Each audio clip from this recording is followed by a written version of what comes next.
I remember meeting Mike through an acquaintance that told me Mike was looking for a good motorcycle group to join. I didn't know we was gonna lose him so soon. When I finally met him in person, he had this huge smile on his face. He was just grinning. He was like, man, what I need to do to join? And I told him, I said, man, we ride a motorcycle. We like to ride. And I said, I can do that. So I remember our first ride together. It was funny. Mike wasn't a pro yet, but we was planning on making him a pro that day. So it was time for the national meet. Mike shows up, you know, he has this vest on with all these patches on the front of it. And, you know, it was empty on the back because I told him to make sure he bring a vest that had nothing on the back. I told him to black out. Mike shows up, the black boots with the red showing.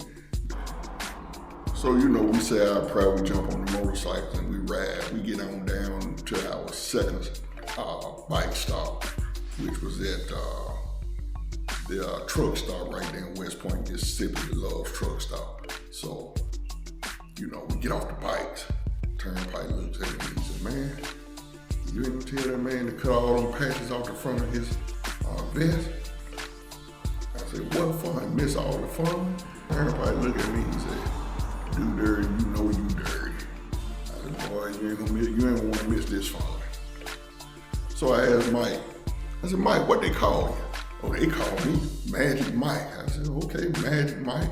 Turnpike looking at me like, yeah, you ain't gonna say nothing to this man, you gonna tell him? I told Turnpike, I said, he's not a pro yet, we're gonna make him a pro when we get down there. So we head on down to Memphis. So we pull up at the hotel in Memphis, Tennessee. Mike jumps off his bike, and boy, what did he see? He saw brothers that looked like this. Proby, come here. What's your name? My name Magic Mike. Oh, your goddamn name ain't no Magic Mike. Your name is Proby. Man, you should have seen how Mike's eyes lit up. They handed him a razor blade. You know, cut all these patches off the front of that damn vest. Mike was looking like a deer in headlights, man. Cause them brothers was looking straight gangster. And it was funny.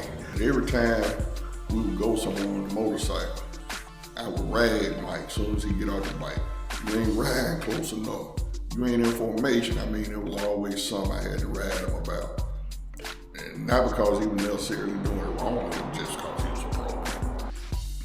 After Mike passed up, you know, it was constant ride. Mike always knew, you know, he always knew where the good places were to eat. He was a truck driver, so, you know, we would go to places like St. Louis or wherever here. Mike would say, man, let's go to Sweetie Pies. They got some good macaroni and cheese. You know, he always, you know, knew the places to eat, the exits to get off on, the good ones that had the good gas, the whole 9 yards. You know, the brother left us too soon, you know. He took a ride out to Houston, Texas. And on the way back from Houston, Texas, he called me and said, man, I'm on the way back from Houston, Texas on my bike. I said, for real? I said, why you didn't, I asked him, I said, why you didn't let me know? I said, I would have went out there with you. He said, I just wanted to catch some air, get some miles in. He said, I'm gonna stop by your way when I, you know, on the way back through. So he called me when he got close and I met him at the clubhouse. We sat down and talked for a minute. You know, that was my last time seeing him. You know, from what I understand from some of the brothers at Huntsville, you know, when he left me, he went up to Huntsville, which was about a 5-hour ride from where I was. He stayed up there for a minute. When he came back, I got a call from one of the brothers, Magnificent. Magnificent told me, he said, man, Mike in the hospital. So I called him that night, and he didn't have his phone. Somebody answered his phone and said, one of his family members had said, you know, they transported him up to Baptist Hospital, put him on a ventilator. And we was like, oh, wow. Well, you know, in our minds, you know, everything was gonna be okay. And, you know, a few days later, maybe a week later or so, you know, we were down at the Lovers Clubhouse, Montgomery, Alabama. And Magnificent got the call.